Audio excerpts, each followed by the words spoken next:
Selamat sore Tribuners, welcome to Tribun Batam Podcast Tripod.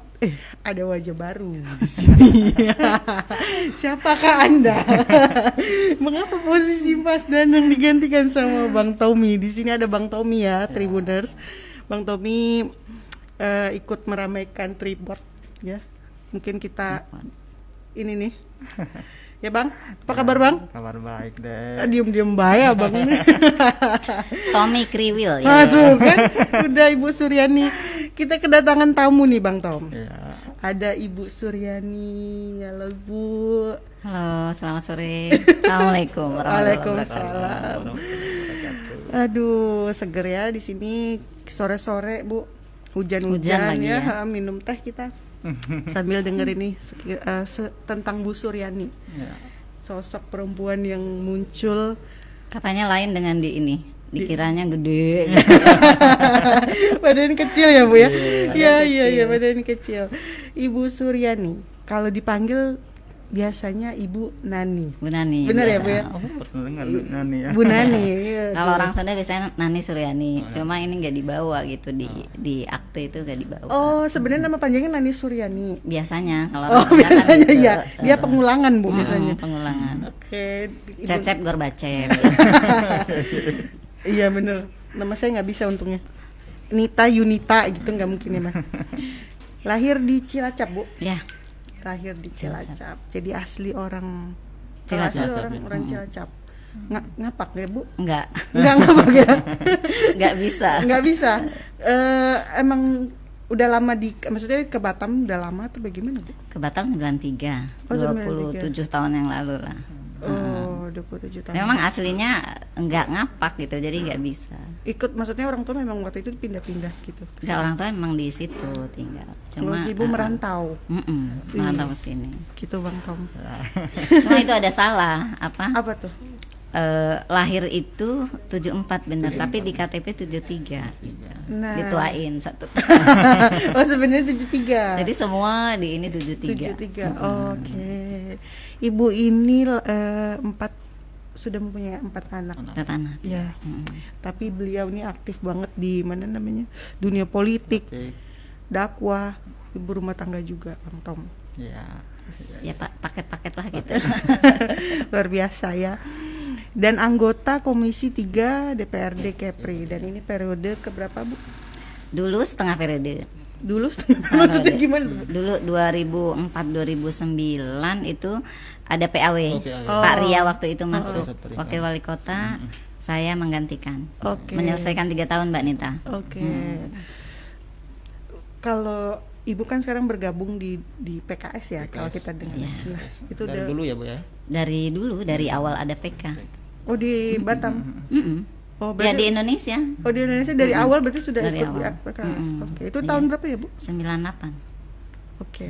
Datang ke Batam 93, 5 tahun kemudian ikut politik. Dan itu awal mula untuk juga masuk ke dunia politik. Iya, awal mula. Oke, nanti kita bicarakan mengapa Ibu ini mau masuk ke dunia politik. Tribuners. Ibu 4 anak ini, ibu rumah tangga, politisi juga, dakwah juga. Dan sering banget memberikan kajian-kajian Islami, ya pencerahan untuk ibu-ibu. Memang rutin itu dari rutin, dulu. ya? Itu dari datang ke Batam, Bu?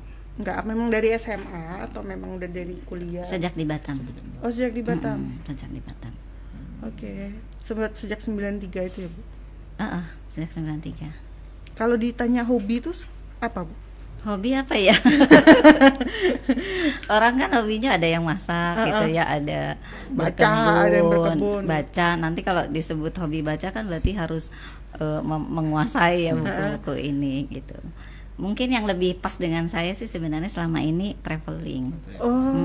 Karena bagi saya kalau traveling bikin kita lebih banyak wawasan juga, jadi tahu gitu ya. Kalau traveling kan pasti udah kemana-mana nih, Bu. Udah Bukan karena Dewan ya, dari dulu juga memang seneng banget ini ya, seneng banget jalan ya. Walaupun mungkin tidak sering gitu ya. Enggak sering banget ya. Dari semua tempat yang dikunjungin mana yang paling favorit, Bu? Paling favorit. Mana? Kota yang dikunjungin ya. Yang favorit apa, Bu? Sebenarnya saya suka gunung, Mbak. Oh, suka gunung. Karena kalau misalnya laut gitu ya, lebih karena asalnya juga kan dari Gunung. gunung gitu, Iya, jadi benar-benar. adem gitu ya. Nah itu, tapi bukan berarti tidak suka laut, insya Allah suka. Oke. Gitu. Kalau Batam suka Bu? Mau tidak Kan- mau, Soalnya di Batam nggak ada gunung nih. Iya, iya, iya. ya kan laut. Oh iya, ya. iya. Anak saya lahir semua di sini. Oh iya, iya. Iya. Kata orang di sini ya. Ketemu jodoh juga di sini. Di betul? sini. Oh, Di siap. sini. Ketemu Bang Tom. jodoh. Suami Sama. sini ya, Bu? Orang sini ya, Bu? Enggak, sama-sama Dari sana aja. Dari Cilacap. iya, enggak dari Bandung. Oh, dari Sama-sama Bandung. perantau. Ketemu di sini. Oke. Kenapa sih Bu Ibu tertarik banget sama dunia politik ini? Ini judulnya juga Tribun ini ya, pakai tanda tanya ya.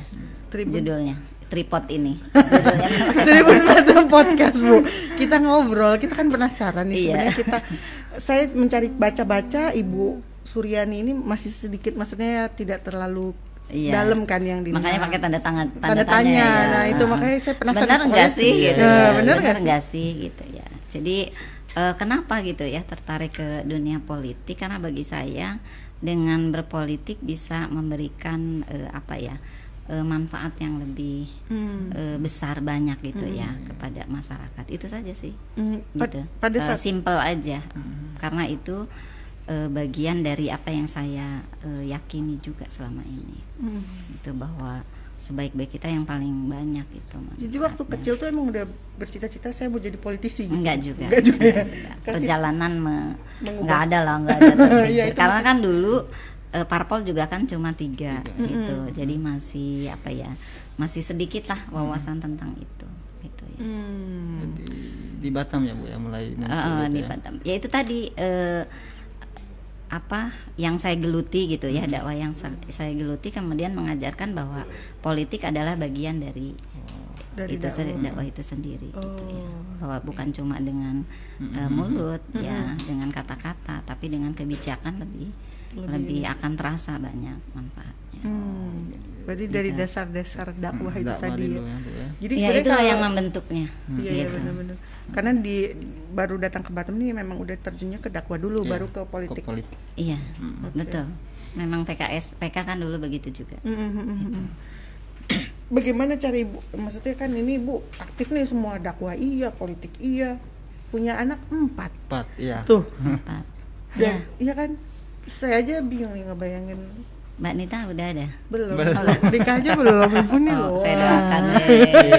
Saya doakan. Kalau Tommy Amin. Sudah satu, sudah Bu. ya, sudah Iya. satu ya. Tanyain lah tuh gimana. Kok saya ditanyain balik ya? Jadi ya mesti ada lah ininya. Semua itu pasti ada tantangannya ya. Pasti ada yang mau yang aktif mau yang enggak. Hatta yang hanya di rumah saja itu pasti ada tantangannya. Artinya ya bagaimana mengkomunikasikannya itu yang paling penting. Mengkomunikasikan baik dengan pasangan, baik itu dengan anak. Iya, iya. Artinya kalau protes pasti ada. Ya, misalnya ditinggal berapa hari itu pasti ada. Oh, sering diprotes juga ya, Bu ya. Oh iya, terutama mungkin yang kecil ya. Iya, Kalau iya. yang besar kan sudah paham gitu ya. Yang kecil karena kan ya itulah pengennya dekat gitu kan. Seorang ibu kan mesti pengennya anak-anak tuh dekat. Yang paling kecil umur 9 9 tahun. Oh iya, iya. tahun. Dan pada saat memang aktif di politik itu mereka dukung, tetap mendukung kayak gitu, maksudnya kan Mereka pasti ada- paham dengan kondisi. Iya. Ya sesuai Suami kayak gitu. pemahaman mereka Oh, gitu. gitu ya. Kalau suami kan memang di politik Oh. gitu ya, di pengurus DPW juga, pernah ketua DPW, gitu jadi ya. tahu lah bagaimana ininya dinamikanya. Dinamikanya. Gitu. Udah makanya paling penting itu tuh dukungan keluarga itu paling penting. Iya, Bagi betul. saya itu. Gitu. Bener. Nih Bu, kalau kata orang di saat pandemi ini nih, kita bicara soal perempuan nih, karena Ibu Ya. Iya, Bu Suryani iya. ini perempuan kan. Perempuan ya benar, perempuan. Iya, saya juga sengaja kalau saya perempuan. Sama itu. Bu Suryani gini-gini galak loh. Pada saat pandemi ini kan banyak yang bilang katanya tingkat kekerasan itu Iya. untuk perempuan itu mungkin ya karena sering di rumah sih, maksudnya ya Iya, iya, rom betul. juga. Jadi KDRT itu katanya meningkat Bu. Iya, menurut Gitu. data. Menurut data. Menurut Ibu, bagaimana ini supaya ke KDRT di ini bisa terminimalisir. Iya. Jadi gini, Bang Tommy, Mbak Nita, saya melihat jadi bukan hanya terhadap perempuan, jadi terhadap anak juga tinggi. Iya, anak juga tinggi. Jadi bukan hanya terhadap perempuan, khusus selama masa pandemi ini penaikannya cukup apa ya, signifikan. Nah ini juga menjadi keprihatinan. Kenapa?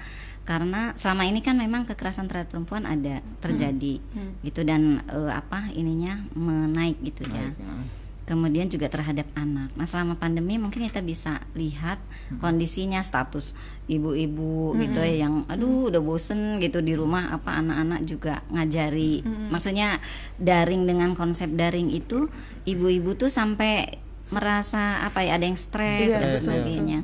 Otomatis terhadap anak mungkin tadi kekesalan dan sebagainya gitu. Termasuk kekerasan bukan hanya fisik, juga psikis sampai seksual ada ya. Tapi lebih kepada tadi saya garis bawahi, bukan hanya perempuan tapi terhadap anak juga terjadi. Selama pandemi itu naik. Juga terhadap keluarga secara keseluruhan, Mbak. Perceraian kan naik juga ya. Itu kan mungkin sebagai cara analisa yang terlihat kasat mata.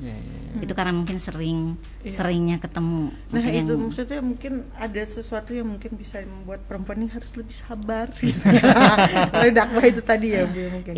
Ya bukan hanya perempuan, semua ya pasangannya laki-laki juga harus lebih sabar, karena kan ini istilahnya lagi musibah masa pandemi gitu ya. Otomatis harus ada saling tenggang rasa dan sebagainya. Walaupun pasti ada masa keluar tanduknya ya. Iya benar-benar. Tapi itu tadi ketika diikutin ya akan masing-masing mengikuti egonya. Iya. Apalagi kalau ibu-ibu ini yang punya anaknya mungkin udah 5. Sekolah semua daring dari rumah. Daring. Terus berbagai tingkatan. Mungkin ada yang SD, SMP, SMA. Betul. 5 anak 5 ini laptop misalnya. Udah paketnya harus beli gitu ya, dan sebagainya. Handphonenya harus 5 kali ya. Oke. Bu, itu kalau selama masa pandemi itu ada keluhan nggak dari misalnya dari konstituen atau dari masyarakat ke ibu gitu? Banyak, terutama sih lebih yang terdampak secara ekonomi. Ekonomi kan mungkin dari banyak yang kena PHK. Sementara di satu sisi pas anak-anak mau masuk sekolah gitu, walaupun daring tapi kan tetap daftar ke sekolah. Nah kalau swasta kan bayar dan sebagainya. Terutama sih masalah ekonomi. Yang terdampak. Makanya ada program sembako gitu ya kayak gitu. Kalau menurut Ibu memang pendidikan dari rumah ini Ibu gimana menurut Ibu? Maksudnya kan ya itu tadi kalau daring ini. Iya. Kalau misalnya ada yang dari yang mungkin ekonominya kurang, dia punya anak banyak gitu, dia harus punya beli kuota, harus punya handphone. Nah menurut Ibu apakah Ibu setuju dengan pendidikan daring ini atau itu atau gimana, Bu? Ya saya setujunya karena lagi masa pandemi gitu ya. Tetap pendidikan itu ya ada tatap muka antara guru dengan, beda kan kalau secara online dengan secara tatap muka itu touch-nya itu beda, tetap beda gitu. Nah dengan kondisi seperti ini bagaimana mensiasati dari yang keluarga tidak mampu. Nah harusnya pemerintah berperan di sini gitu. Karena kan operator ada di bawah kendali pemerintah sebenarnya. Nah, operator bisa memberikan subsidi atau keringanan bagi masyarakat. Itu kan sangat bisa gitu. Menkominfo misalnya langsung mengeluarkan aturan gitu ya untuk memberikan kuota, karena memang sedang masa pandemi dan seluruh dunia gitu, bukan hanya Indonesia. Iya sih, banyak banget ibu-ibu di rumah udah pada stres. Iya, makanya harus setidaknya dibawa keluar gitu ya, mencari udara segar, nggak usah jauh-jauh. Apalagi anak-anak tuh yang di depan komputer aja dia biasanya ngobrol gitu sama teman-teman, ini cuma depan ini. Dan paling ininya kalau orang tua tidak tidak memahami, tidak memahami apa yang menjadi tugas anak gitu. Ya kan mungkin dari sisi pendidikan. Kan pendidikan sekarang sama dulu kan beda. Nah itu juga stres sendiri. Gak bisa bantu gitu. Iya benar. Saya belum. Berarti masih ada untungnya ya. Berarti masih ada untungnya. belum nikah di masa pandemi Iya, masih ada benar, untungnya. masih ada untungnya. Terus saya ngeles aja mulu. Ngeles kom ya. Bu, kalau abang nggak mau tanya? Bu, kalau Kok Dia sering ketemu kayaknya. kayak mau ngomong tapi karena aku terus nyerocos. ya nggak apa-apa. Rocos lah. Kalau dari apa penjelasan Ibu tadi kan realisasinya seperti apa Bu? Macam perhatian dari pemerintah terhadap kesulitan yang dialami masyarakat itu. Ya secara kan kita bisa lihat juga ya secara nasional maupun di daerah ya, kita berbicara di Kepri lah ya, kan sudah ada yang namanya refocusing anggaran karena kan tidak direncanakan kan. Ini kan musim pandemi COVID-19 ini kan tidak ada direncanakan. Ada juga dana tidak terduga hanya kecil itu ratusan juta, sementara dana yang dibutuhkan untuk penanggulangan ini kan miliaran. Otomatis kan seperti kalau di Kepri kan kemarin ada namanya refocusing gitu, anggaran gitu. Ya sejauh itu ya begitu gitu, dari APD, sembako dan sebagainya itu juga menjadi perhatian baik di tingkat provinsi maupun kabupaten kota. Ngomong-ngomong soal kesetaraan gender nih Bu. Kita kan udah saya pokoknya ngomongin perempuan aja. Biar aja Bang Tom itu ngomongin apa, saya mau larinya ke perempuan Bu. Karena saya perempuan gitu. Terus bagaimana kesetaraan gender di wilayah maksudnya di daerah Kepri lah. Iya, jadi kalau berbicara kesetaraan gender, dia lebih ke peran gitu ya. Jadi bukan kepada jenis kelamin gitu, lebih kepada peran. Nah, kalau kita melihat contoh partisipasi lah, partisipasi publik misalnya laki-laki dan perempuan di pemerintah provinsi, mungkin antara misalnya jumlah ASN gitu ya, itu masih 40-an% secara total ya kalau ASN ya.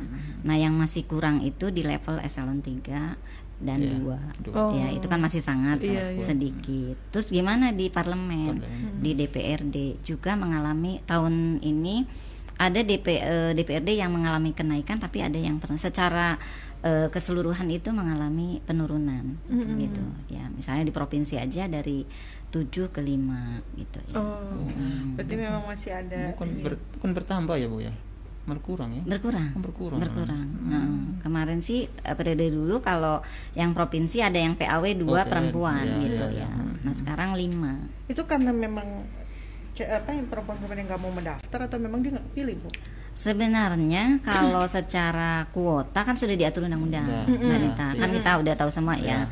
Kalau parpol tidak mengakomodir 30% pencalonan perempuan, ya dia akan didiskualifikasi di dapil tersebut gitu. Nah, otomatis secara keterwakilan sebenarnya pencalegan sudah masuk, sudah gitu. Cuma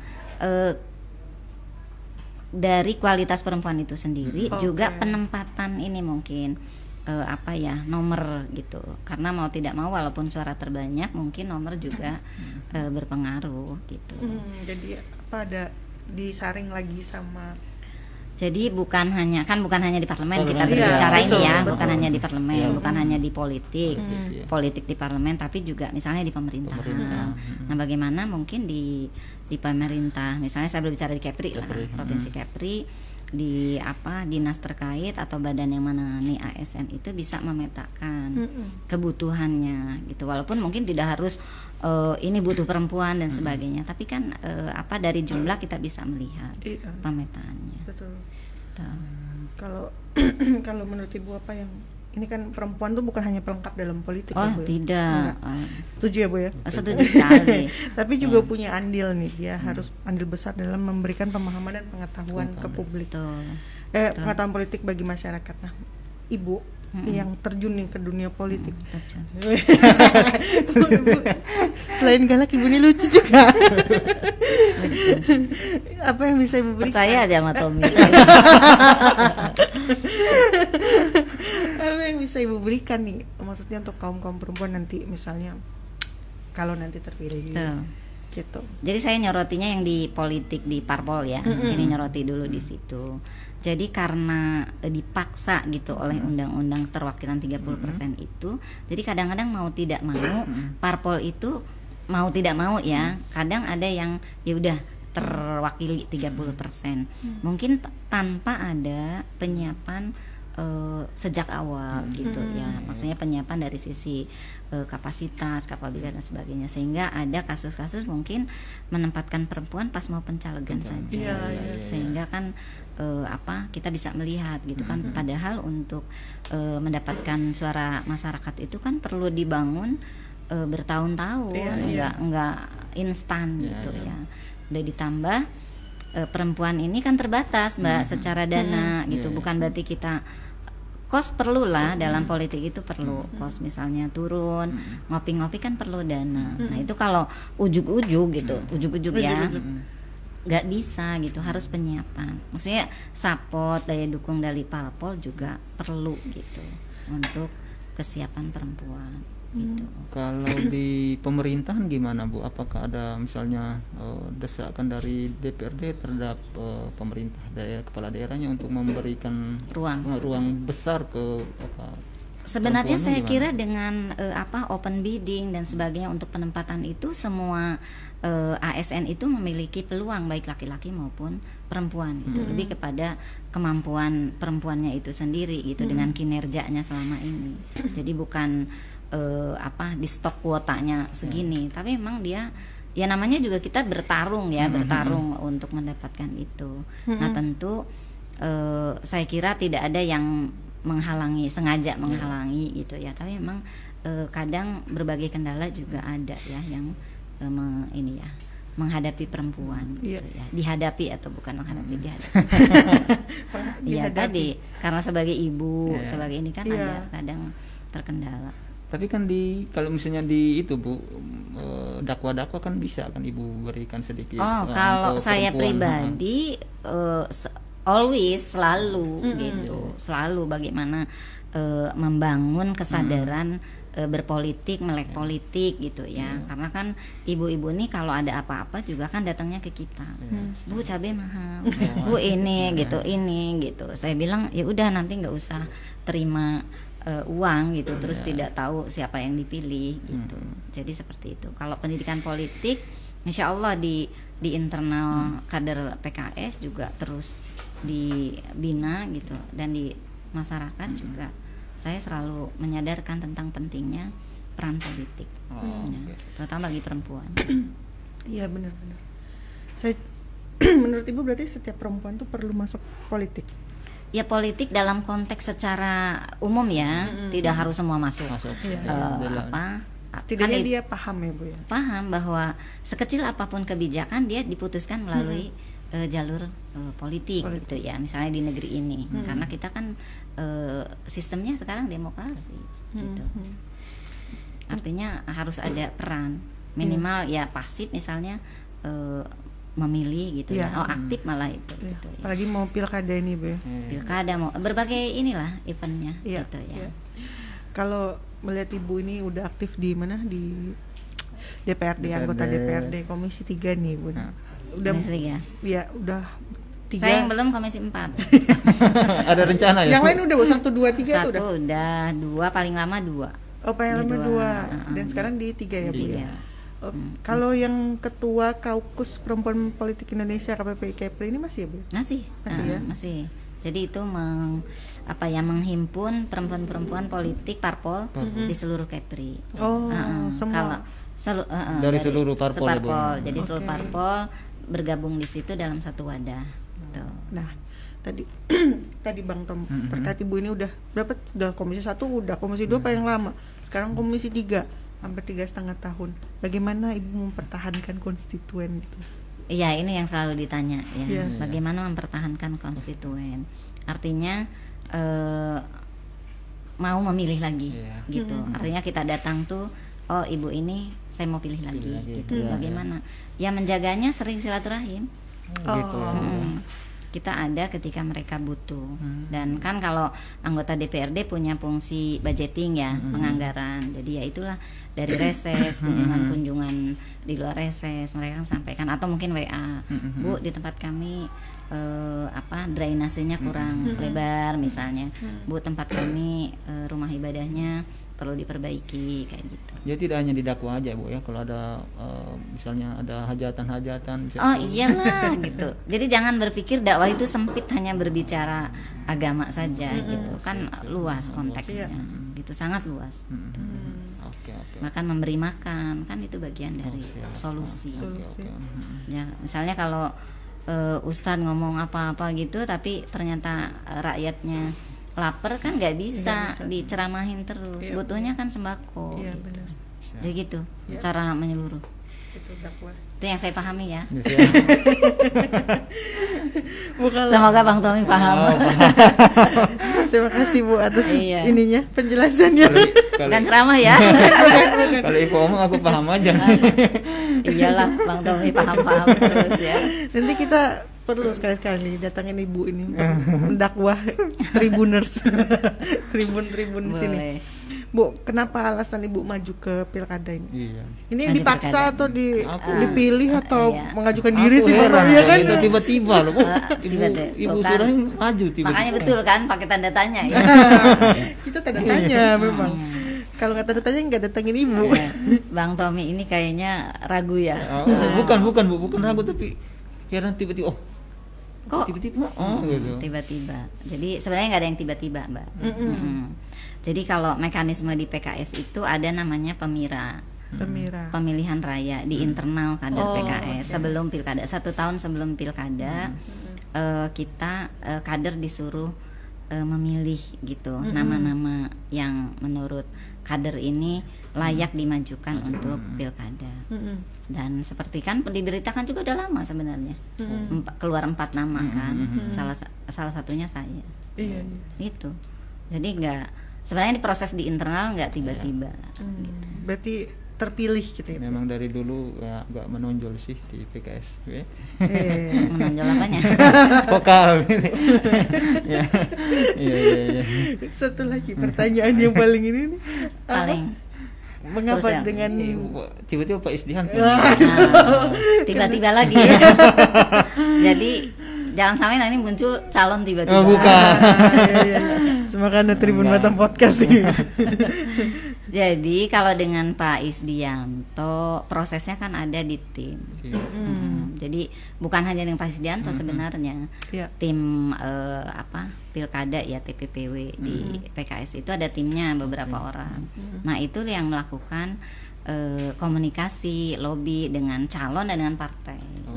Dan dari beberapa itu kan yang calon ini udah fix, calon ini udah fix, ada tinggal 2 calon yang sampai hari H syarat lengkapnya itu, kelengkapan syaratnya itu terpenuhi. Itu salah satunya kelengkapan partai pengusung. Kan perlu 9 kursi. Kursi, iya. Sementara PKS kan 6 kursi. kursi. Jadi perlu 3 lagi. Jadi sampai hari H Pak Isdianto bisa menyodorkan Hanura gitu ya untuk gitu ya. kelengkapannya. Gitu prosesnya. Dari PKS sudah ya? Apanya? Rekomendasinya. Insya Allah. Oh, insya Allah. Tunggu aja. Mesti dia nanti WA lagi. Gimana Bu? Gimana katanya? Bang Tom. Karena yang ditunggu kayaknya itu. Iya. Jadi enggak gitu ya. Penasaran semua nih di sini. Bu, kalau dilihat Ibu nih calon wakil gup ya, cawagup ya, bakal calon Baca wagub. Masih Mbak. Tapi ada sebenarnya kalau dilihat perempuan ada 2 ya Bang Tom ya? Iya. Ibu Bu tahu Marlin. juga ya. Ya ada Bu Marlin juga. Jadi menurut Ibu nih strategi Ibu untuk menarik partisipasi kaum perempuan. Strategi ya. Iya. Tadi tipis-tipis saja. Oh iya nggak boleh. Ini belum ini guys, jadi tipis-tipis. Jadi kalau saya selama ini strateginya, walau ketika dipilih juga tidak hanya ke perempuan. Gitu. Jadi saya paling tidak setuju perempuan milih perempuan. Gitu karena jadi membatasi. Membatasi. Jadi seperti kuota 30%. Bagi saya mau 40% juga it's okay. Kalau perempuannya mampu gitu. Bukan karena hanya memenuhi kuota sementara tidak disiapkan secara utuh gitu ya. Nah itu jadi sekali lagi ya siapapun, laki-laki, perempuan, pokoknya yang namanya pemilih, ya kita strateginya ya kita datangi, kita buktikan dengan kerja-kerja selama ini, gitu. Itu kalau saya normatif ya. nih. Jadi merasa tak terbagi ya Bu, ya, walaupun perempuan sama-sama tapi ya tetap ada dukungan juga ya, tidak terbagi juga ya. Ya perempuan otomatis biasanya kedekatan emosi ya, kedekatan emosi sama perempuan. Tapi saya yakin juga yang milih saya kan bukan hanya perempuan. Gitu. Jadi kan bukan lebih. Jadi gini, clue-nya itu bukan di perempuannya. Tuh. Jadi saya maju itu bukan karena saya perempuan. Itu yang harus digaris bawahi. Gitu. Nah ini bikin penasaran nih. Kalau bukan karena perempuan, lalu karena pasti ada sesuatu. Iya Bu. Nah itu nggak boleh ya Bu. Ibu yang terdiam. Ya kalau dari internal PKS bukan karena perempuannya. Bukan karena perempuan. Nah itu yang ada di pikiran saya. Apa sih yang mendorong PKS ini untuk ini? Pertama lagi PKS mengusung perempuan kadernya, kadernya di sepanjang sejarah Kepri ini, baru kali ini mengusung. Biasanya kan mendukung. Nah ini mengusung. Begitu mengusung perempuan. Nah kenapa? Tanya ke ketum. Kenapa perempuan gitu? Aduh, nggak bisa kita telepon. Kita bisa nanti kita undang podcast. Saya ingin sampaikan gini, bahwa ketika kita maju itu bukan sebatas karena perempuannya, tapi Bak Suja tuh ya kita juga punya punya modal untuk bisa maju ke situ. Walaupun sebenarnya belum terjawab. Kita kan katanya tipis-tipis gitu. Jangan langsung mendalam. Iya. Tapi Ibu optimis kan dengan optimistis ya. Kita kan nggak boleh pesimis ya dalam berbagai aktivitas kita itu selalu optimis. Kalau kalah menang pasti ada 3 calon misalnya, jadi 3 calon yang menang kan pasti satu pasangan. Yang 2 ini kan siap untuk kalah, siap untuk kalah, siap. Itu pasti ya. Kalau ngomong PKS tadi nggak apa-apa ya Bu? Nggak apa-apa. Sebelum kita mengundang ketua umum PKS, mungkin gaya politiknya PKS itu sekarang lebih ke maksudnya gimana di pilkada ini? Pakai gaya ya tadi. Iya, ada gayanya. Ya tetap aja, tetap. Maksudnya gaya ininya ya kita tetap mengikuti aturan yang berlaku tentu ya. Kalau mengenai aturan, nah mengenai hubungan komunikasi dengan parpol lain tetap kita jalankan, Ya tadi komunikasi mau dengan PDIP, dengan Golkar, dengan sampai ini semua komunikasi. Ada kekhasan nggak dari PKS dibandingkan partai-partai yang lain? Kekhasan dari PKS bagi Ibu sebagai penganut PKS sendiri itu apa tuh? Ya bagi saya karena tadi prosesnya kita sudah ada aturannya di internal itu, bahwa kita tidak tadi makanya misalnya Pak Ketum saya mau jadi calon kada gitu, nggak ada seperti itu, nggak ada, karena memang itu tadi. Jadi artinya saya datang membawa amanah dari kader yang ya istilahnya mempresentasikan dari suara di masyarakat juga. Dan ketika ini muncul melalui medsos, melalui langsung dan tatap muka langsung, masyarakat mendukung. Respons yang bagus ya, respon dari masyarakat ya selama ini sih mereka mendukung. Ya seberapa ininya ya harus nanti dilihat, kan harus ada survei. Karena ini kan saya belum berbicara, saya di medsos saya belum mengatasnamakan saya itu karena belum ada deklarasi ya. Karena sesuatu itu bisa terjadi dalam hitungan itu. Jadi kalau udah deklarasi, udah fix, baru saya akan menulis saya cawagup. Tapi di spanduk udah kuliah banyak sekali.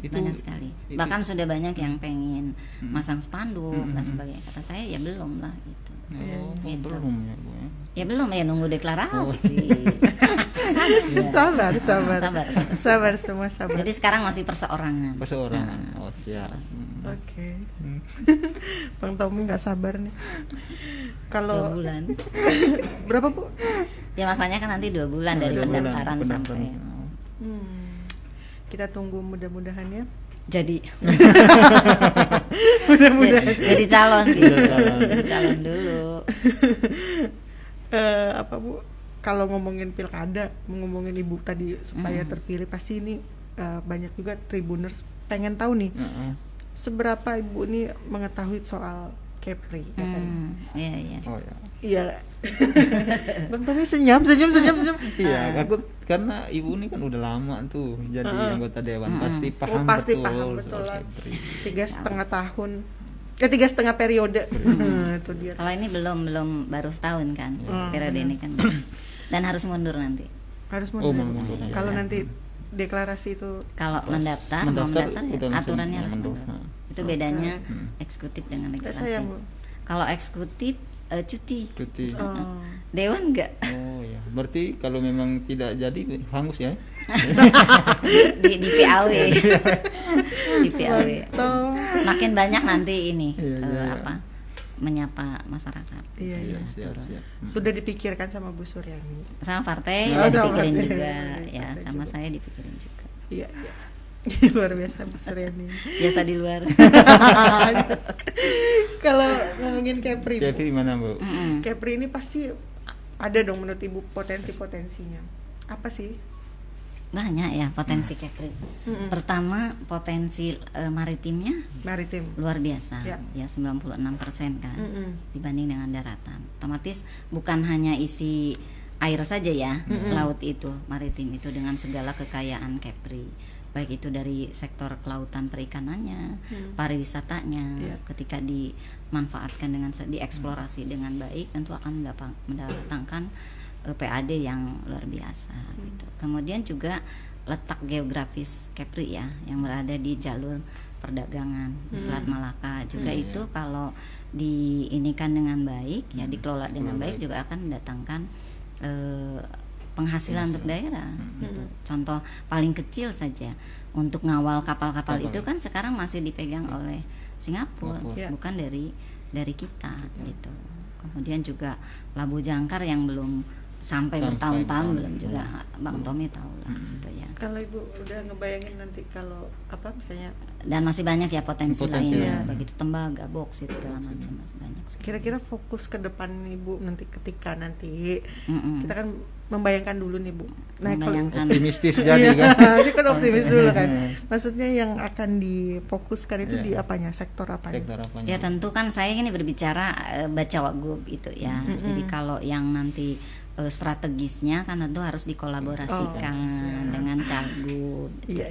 Jadi bukan sesuatu keinginan pribadi tapi insya Allah tentu kita ingin yang lebih baik dari sekarang gitu. Sekarang pun sudah ada progres gitu ya. Nah nanti kalau yang belum jalan kita jalankan, yang sudah baik tentu harus dibuat lebih baik lagi. Tapi yang jelas maritim belum tersentuh baru ya permukaannya lah gitu. Iya, itu sama dengan kayak kita melihat Natuna itu kan juga di potensinya sangat luar biasa. Iya, di sana tapi masih sering terjadi illegal fishing. Betul. Kenapa? Karena pertama mungkin dari sisi keamanan kita juga harus diperkuat, dan itu domain tentu pusat ya. Pusat harus memberikan daya dukung lebih untuk pertahanan keamanan di Pulau Natuna gitu, di Kabupaten Natuna yang merupakan pulau terdepan lah halaman mukanya Kepri. Kemudian juga nelayannya harus didukung dengan peralatan-peralatan yang setidaknya seimbang dengan nelayan-nelayan yang datang dari luar negeri, termasuk cara menggunakannya. Jadi kalau udah dikasih yang alat-alat yang bagus tapi tidak ada istilahnya pembinaan ataupun istilahnya tuh cara untuk menggunakannya itu ya sayang juga. Intinya pemberdayaan nelayannya juga harus di ini. Iya benar, Natuna sama Anambas dan artinya daya saing nelayannya itu harus bisa gitu ya, bersaing dengan nelayan-nelayan dari luar. Bu, selain kalau di Natuna Anambas, kalau warga-warga kita di pesisir ya sekitar Batam, Interland itu gimana tuh? Kehidupan mereka, perhatian pemerintah untuk nelayan itu. Atau bukan hanya nelayan aja tapi juga pendidikannya iya. Gimana tuh, Bu? Jadi memang untuk konektivitas itu yang harus diperhatikan juga ya, baik itu konektivitas udara, laut gitu ya. Kalau mungkin yang hinterland di sekitaran dekat, karena kita kan tidak pungkiri 2000-an pulau ya Kepri ini, dan kebanyakan yang belum berpenghuni. Nah, bagaimana dengan hinterland terkait pendidikan? Nah, pendidikan juga berarti kan kita harus melihat mereka seperti apa, mulai dari pendidikan dasar sampai perguruan tinggi. Nah, kalau pendidikan dasar tentu bisa nggak usah jauh-jauh lah dari tempat mereka. Nah, itu juga harus. Nah, ini kan domain kota kabupaten, SD, SMP. Nah, SMA, SMK ini kan domain provinsi. Nah, selama ini mungkin yang belum terdata itu adalah rasio, ya, rasio ruang kelas dengan lulusan SMP. Terus rasio guru. Gitu juga, sehingga jangan sampai ada pemaksaan sip, tanda kutip ya. Itu kan karena memang banyak yang sekarang kan orang tua kenapa memasukkan anak ke sekolah negeri, rata-rata apa jawabannya ya karena masalah uang. Maksudnya masalah biaya gitu. Masalah biaya. Berarti kan nanti harus ada, sebelum mereka masuk ke SMA atau SMK atau sekolah lanjutan atas, harus sudah tergambar gitu.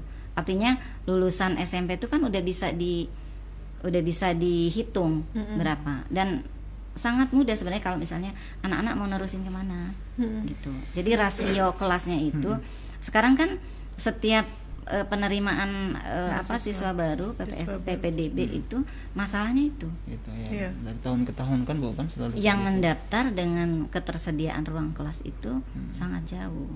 Jadi makanya nanti rasionya harus benar-benar akurat gitu ya. Kemudian juga jarak. Ya, karena ada yang mungkin di satu kecamatan ada berapa sekolah, tapi ada satu kecamatan nggak ada SMA-nya gitu. Nah, itu juga ini PR sih. Dan ini selama ini udah kita berikan masukan ya ke Dinas Pendidikan melalui komisi, badan anggaran dan sebagainya gitu. Ya teruslah, semoga bisa diperbaiki ke depannya. Untung sih Ibu belum komisi 4 kan. Iya, bukan masalah itu. Karena kan itu bukan perorangan, Bang Tommy, kan itu institusi. Dan eksekutornya kan nanti di Pemprov. Makanya Ibu mau jadi eksekutor. Iya, semoga bisa ini ya, bisa menjadi eksekutor itu bukan tadi. bisa lebih besar lah peluang untuk menentukan kebijakan. Satu lagi tadi kita udah ngomongin pendidikan, ngomongin sampai maritim segala macam. Ini bisa lebih lama sih kalau digali ya. Iya, kalau kita ngomongin Kepri banyak ini sebenarnya isu-isunya. Jadi kalau misalnya kemarin tuh baru-baru yang banyak UMKM yang mengeluh online. Iya, betul. Justip. Nah, itu kan di online-nya ya, dan itu kebijakannya kan dari pusat gitu. Tentu di daerah kan berarti harus ada sebuah upaya ya, misalnya melobi dirjen pajaknya seperti apa. Saya kebayangnya begitu, karena kan melihat semua yang di online kan, baik itu mungkin produk lokal daerah maupun yang sifatnya bukan barang asli daerah itu sendiri. Titik poinnya kan di online-nya itu. Nah, itu mungkin nanti bisa dikomunikasikan, karena ini kan ininya dengan pusat gitu ya kan. Mungkin bisa lobby dirjen pajak bagaimana untuk memberikan. Tapi selama ini sudah ada ini dari pemerintah. Dari pemerintah ini kayaknya belum gitu ya, kayaknya belum. Jadi mungkin komisi terkait juga bisa mendesak ke pihak stakeholder yang terkait, itu dirjen pajak. Artinya bisa mendengar keluhan para pelaku UMKM yang di situ. Terutama yang online. Termasuk pemerintah. Enggak, Pak. Nah, konstituen saya banyak soalnya. Iya, maksudnya kan mungkin itu sampingan-sampingan aja ngejual ini. Ada yang utama juga. Kasihan kan. Banyak juga Bu ya di sini. Banyak, terutama mungkin yang tas, yang masih tas-tas impor yang istilahnya mungkin sebenarnya kan tujuan utamanya tadinya melindungi produk dalam negeri. Makanya sebenarnya kalau produknya itu memakai bahan lokal, itu harusnya nggak kena gitu, kepinginnya kita gitu. Nah, itu yang mungkin harus dikomunikasikan. Sudah tadi kita udah diingetin mungkin ada pertanyaan ya Bu ya, kita jawab. Boleh. Biar nggak terlalu lama kita berlarut-larut. Iya, ngomong. Kita terus yang nanya-nanya. Kebanyakan ngomong. Ini ada pertanyaan nih dari komen di Facebook. Ibu mau nanya alasan Ibu mau menjadi wakil Bapak Isnin kenapa? Kira-kira ada visi misi beliau yang sejalan dengan Ibu? Tadi mungkin udah sempat di ini. Iya. Tapi nggak apa-apa Bu, mungkin agak di memenuhi keinginan dari konstituen atau apa? Nggak tahu ya. Jadi ya tadi seperti saya sampaikan tadi, saya mungkin mengiyakannya bukan karena pribadi pertamanya ya, bukan karena petahana, bukan apa, tapi tadi pertama kan proses politik itu kita mau memajukan tuh harus ada kelengkapan persyaratannya gitu. Dari yang dipilih tadi di antar ya tentu nanti gimana ya terus sekarang pun ya komunikasi selama ini kan beliau PLT kemarin kita di DPRD kan sering komunikasi walaupun mungkin tidak intens gitu ya. Ya insya Allah ke depan kalau memang sudah rekom keluar kemudian deklarasi tentu menyelaraskan visi misi yang datang dari PKS dengan beliau. Ada lagi Bang Tom? Coba Ferry Ulil Syah. Bang Tom kemarin Pak Ansar bilang Kepri ini kayak kura-kura. Menurut Ibu bagaimana agar Kepri ini bisa berlari lebih kencang dalam meningkatkan sosial ekonomi? Iya, jadi memang beberapa tahun belakang ini kan pertumbuhan ekonomi Kepri melambat ya, terutama di 2017 sejak banyaknya perusahaan galangan tutup. Itu kan Kepri sempat nomor 1 se-Sumatera ya, pertumbuhan paling rendah 2, berapa gitu yang biasanya saya ingat pada pemerintahan sebelum-sebelumnya itu selalu di atas pertumbuhan ekonomi nasional. Tapi alhamdulillah sekarang mulai meningkat walaupun belum bisa mencapai seperti sebelumnya. Nah, bagaimana? Ya tentunya tadi didukung oleh pertama iklim investasi tentu juga. Jadi kalau saya berbicara ini, berbicaranya adalah berbicara dari sisi pengusaha dan juga pekerja gitu. Itu juga yang tidak bisa dilepaskan ya kalau di sektor industri gitu. Kenapa? Selalu alasannya selalu banyak demo dan sebagainya, kemudian banyak investor hengkang gitu. Karena mau tidak mau kan selama ini Kepri ditunjang oleh sektor industri itu yang kemudian membuat tinggi gitu pertumbuhan ekonominya. Begitu sektor industri terutama misalnya kemarin galangan kapal banyak yang pindah atau tutup, ya itu sangat berdampak. Berdampaknya banyak gitu. Pertumbuhan ekonomi, pengangguran gitu ya dan sebagainya. Nah, bagaimana menjadikan agar kemudian tidak seperti kura-kura. Saya mungkin ketangkap sama saya yang disampaikan Pak Ansar itu lambat gitu ya. Lambat. Ya tentu ini memulihkan setelah ini adalah memulihkan ekonomi Kepri pasca pandemi juga. Itu menjadi PR yang paling utama. Gitu. Nah, itu sih. Tapi kalau menurut Ibu investor ini masih ada harapan untuk kembali ke ya selama ada perbaikan nanti kita ini kan bagaimana menginikan iklim investasi agar kemudian termasuk ribetnya mengurus administrasinya dan sebagainya itu yang harus dibuat, apalagi di zaman digital seperti ini kan tidak perlu waktu yang intinya kepastian intinya kepastian, kemudian juga kenyamanan dalam menghadapi pekerja karena kan selalu berpikir nanti setahun pada demo lagi. Nah itu kan berarti karena kita misalnya Pemprov pemerintah ini kan sebagai regulator ya, jadi dia pun harus menjaga antara kepentingan pengusaha dan pekerja. Gitu. Nah itu. Ini satu lagi nih Bu. Masih banyak Bang Tom. Fauzan Soharmen. Bu, terkait masalah politik dan agama Bu, pandangan Ibu bagaimana, apalagi di Kepri emang dikenal dengan Melayu, akan tetapi di Kepri rata-rata para perantau dan agamanya macam-macam. Gimana caranya Ibu merangkul semuanya? Ya itu, jadi politik itu bagaimana kita nanti di pemerintahan juga bisa mengayomi semuanya gitu ya, tanpa membedakan suku, ras, agama. Ya, kita memahami demokrasi kan seperti itu. Gitu. Jadi bukan karena saya di PKS terus nanti gimana, enggak ada.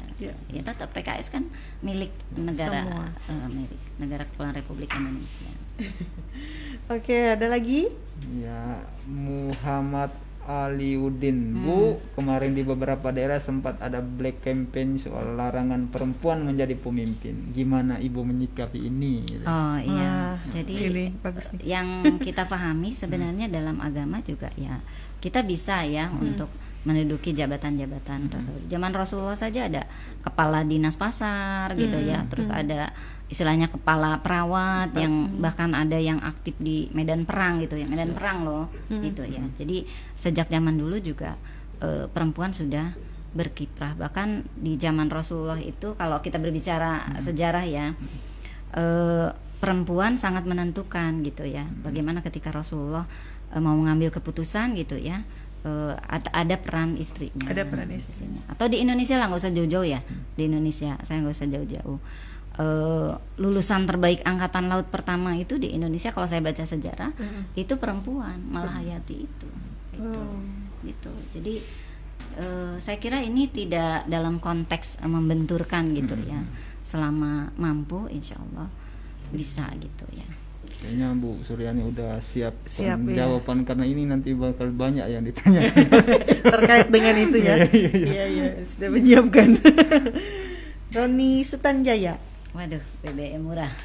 Apa program Ibu dalam meningkatkan sosial ekonomi di Kepri? Program BBM murah yang diusulkan Kadin, menurut Ibu bagaimana Pak ini bisa membantu ekonomi Kepri? BBM atau BBK kali ya? BBK, Batam Bintan Karimun Bu kayaknya. BBK murah. BBK murah. Kirain bahan bakar. BBK murah iya, BBK kayaknya. murah nih. Iya. Apa yang terkait FTZ, FTZ ya. itu Bu. Dan ini sebenarnya kan gini, saya nggak tahu ke depan seperti apa, apakah kemudian kawasan ini akan dipegang gubernur atau mungkin kalau selama ini kan Dewan Kawasan dulunya dipegang gubernur kan, membawahi BBK. Kemudian kan diambil oleh Kemenko. Nah, ini kedepannya berharap di gubernur gitu ya, sehingga sebagai koordinator ke bawahnya bisa mensinergikan yang 3 kawasan itu gitu ya, Batam, Bintan, Karimun. Dan maksudnya dengan keberadaannya ini saya berharap bisa meningkatkan perekonomian di Kepri karena kemarin kan statusnya udah FTZ, kemudian diusulkan KEK, kemudian apa jadinya saya bilang manfaat untuk masyarakat yang nyata apa gitu. Nah itu jadi kejelasan itunya nanti. Oke. Luki Saputra, Bu, kenapa Ibu vokal banget sih di Pilkada Kepri? Apakah ada yang urgen di Kepri? Vokal banget maksudnya apa ya? Entah nih Bu. Sementara sekarang lapangan pekerjaan lebih diutamakan perempuan di Batam tentunya. Sementara lapangan pekerjaan di kalangan kurang Bu gitu. Iya, jadi itu sebenarnya kalau dari sisi angkat tenaga kerja jauh malah laki-laki dan perempuan. Banyaknya laki-laki. Oh iya ya Bu ya. Kalau dari data BPS ya, dari angkatan kerjanya, tenaga kerjanya. Kemarin baru kami bahas dengan Dinas Tenaga Kerja. Gitu bahwa peran perempuan yang di lapangan pekerjaan masih tinggi laki-laki. Saya nggak tahu vokal banget maksudnya apa ya. Mungkin menyuarakan kepentingan rakyat atau apa itu ya? Apa ngebet banget gitu? Nggak tahu juga. Apakah ada yang urgent di Kepri? Ya, saya lebih berangkat tadi gitu ya. Kalau misalnya maju di pilkada, masuk ke eksekutif, bisa membawa lebih banyak maslahat gitu ya, untuk manfaat untuk masyarakat. Itu saja untuk masyarakat Kepri lebih baik gitu. Oke, itu Luki Saputra, gitu ya baca ya, laki ya. Luki Saputra. Iya, pekerjaan di galangan kurang. Tapi beberapa galangan malah banyak pekerjaannya. Jadi memang harus dengan data yang sangat akurat. Iman Natuna, mungkin dari Natuna nih Bu.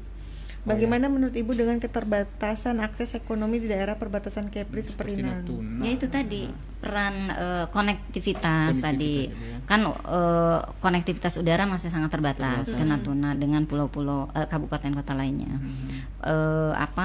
Laut juga masih terbatas. Nah ini kan dari tahun ke tahun kita minta ke pemerintah pusat untuk seperti kapal penumpang dan sebagainya, kan itu tidak bisa kita hanya Kepri saja yang nanggung dengan APBD yang sebegitunya gitu ya. Yang 3 di kisaran 3 kita harus menyelesaikan semua masalah itu tidak mungkin. Maka pemerintah pusat dengan yang sampai sekarang RUU Kepulauan belum kelar-kelar, sebenarnya kalau dengan itu diketok itu kan ada kekhususannya, termasuk dananya. Nah ini ya, jadi konektivitas sehingga kalau dari misalnya daerah-daerah yang maju ekonominya bisa lancar, konektivitas bisa membawa kemajuan ya untuk kabupaten kota lainnya. Iya. Ya. Terutama Natuna, Anambas, Lingga ya, yang secara konektivitas masih agak terbatas. Sip. Ada lagi pertanyaan? Udah habis ya? Oke, satu mungkin itu untuk saya habis nih. Pengen ngobrol waktu habis. Aduh, udah nggak kerasa hampir 1 jam loh, Bu. Iya. Mungkin untuk di terakhir kita tanya, Bu, cita-cita untuk di Kepri ini yang mau dicapai apa untuk Kepri? Ya dengan potensi yang ada ya Mbak ya Bang Tommy, dengan potensi Kepri yang 96% maritim itu gimana bisa tereksploitasi dengan baik untuk kesejahteraan masyarakat Kepri. Maksudnya nelayannya, pendidikannya, semuanya, semua sektor itu ya. Karena memang ini yang selalu saya suarakan kalau di rapat dengan mitra juga gitu. Kita ini 96% lautan, tapi apa yang sudah kita bawa gitu, karena kalau ngandelin di darat kan pajak. Kalau dari sisi pendapatan daerah ya, pajak kendaraan bermotor itu kan sangat terbatas. Bagaimana dengan dengan keberadaan laut bisa membawa banyak berkahnya gitu ya untuk Kepri ke depan. Caranya gimana ya kita nanti. Ini kan ya nggak mungkin kan sekarang. Selama ini waktu menduduki jabatan DPRD kan Ibu tentu desak atau berikan masukan ke pemerintah, kepala daerahnya. Kalau seandainya sudah duduk sebagai kepala daerah dalam pasangan kepala daerah dan wakil kepala daerah, Ibu berani nggak untuk realisasikan itu? Ya harus gitu ya, walaupun tadi bertahap tentunya. Ya. Tadi udah closing loh Bang, berani-beraninya nanya. Iya, berarti kan dibuka lagi ya. Udah close, kita lanjut nih. Season 2. Oke, terima kasih Bu Sama-sama, Suryani sudah mau datang ke studio kita Tribun Batam Podcast. Banyak ketidakpuasan ya, karena kan tidak mungkin puas ya. Inginnya lebih lama ya. Lebih lama pengennya kita. Nanti kita bakal ngobrol-ngobrol lagi, tapi mungkin semoga ya. Nanti kalau udah deklarasi bisa kita sandingkan semua. Lebih seru ya Bu. Lebih seru ya Bu ya. Kita undang semuanya ke sini. Betul. Ada ini ya sedikit ini Bu, ini kalau tanda kalau kita memang Mbak Dita. Ini tanda tangan dulu Ibunya. Jadi Ibu akan dinyatakan sah datang ke Tribun Batam Podcast kalau sudah menandatangani ini. Gitu ya. Iya Bu. Gimana tanda tangannya? Sini boleh Bu terserah Ibu aja. Ya. Saya tunjukin Bu ke kamera Bu. Iya, nih Ibu berarti sudah sah di Tribun Batam Podcast. Ya, terima kasih Ibu. Enggak hoax. Oke, terima kasih Bu. Terima kasih untuk Ibu Suryani, terima kasih untuk Tribuners. Ini tadi Bu yang di awal kita minta foto, itu gitu. Oke, terima kasih Tribuners sudah menyaksikan episode ini. Tunggu kita di episode berikutnya ya, Bang Tom. Jangan lupa Tom and Jerry ya. Terima kasih Bu sudah main-main ke sini. Sudah mau kita tanya-tanyain, ngobrol-ngobrol ya. Maaf kalau misalnya kita ada salah-salah kata. It's gitu. okay, no problem. Jangan lupa follow Instagram kita @tribunpodcast. Saya belum follow ya. Harus follow nih Bu. Follow Bu. Terus sama YouTube kita Tribun Podcast. Dengarkan juga episode-episode kita yang udah berjalan nih di Spotify sambil mau tidur, sambil nyetir mobil, sambil di jalan boleh dengerin, kita udah ada di Spotify sama di Anchor. Iya, mantap. Nah ini Tribun Family Card Bu, 700, kok saya menawarkan Ibu ya. Tribun Family Card 750.000 per tahun. Itu sudah dapat langganan koran Tribun selama 1 tahun, cuci mobil selama 1 tahun, balancing ban mobil selama 1 tahun, dan gratis facial selama 1 tahun. Itu semua gratis.